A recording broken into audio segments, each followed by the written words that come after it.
গোলকগঞ্জ আৰক্ষীয়ে আজি পুৱা ৰাতিয়া দহৰ ঘাইপথত গোমাংস চোৰাং বেপাৰীক আটক কৰে।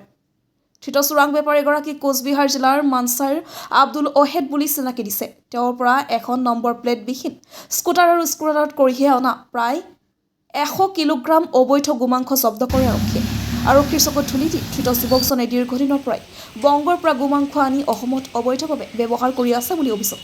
গোলকগঞ্জৰ পৰা তপনৰ ৰিপৰ্ট, নৰ্থ ইষ্ট ফ্ৰণ্টিয়াৰ নিউজ।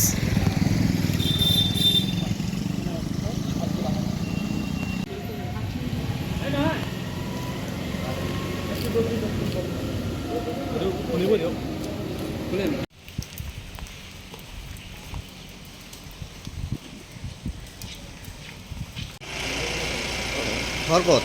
মানসাই মানসাই কি জেলা পড়ে? কুচবিহার জেলা ওয়েস্ট বেঙ্গল। ধরছে কিয়? গরুর মাংস নিয়ে আসছো কিয়ত লৈ আহিছা? স্কুটি কিমান কেজি আছিলে? 50-60 কেজি। কিমান দিন ধরে ব্যবসা করা? আমি আজই প্রথম আসছি। একটা বিয়ের অর্ডার ছিল, একজনের বিয়ে ছিল আত্মীয়র, বিয়ের বাড়ির জন্য নিয়ে আসছি। তোমার গাঁৱৰ নাম কি আছিলে? মানসাই আৰু জিলাৰ নাম? কুচবিহার। দেউতাকৰ নাম কি আছিলে? আমিনুল ইসলাম। ঠিক আছে।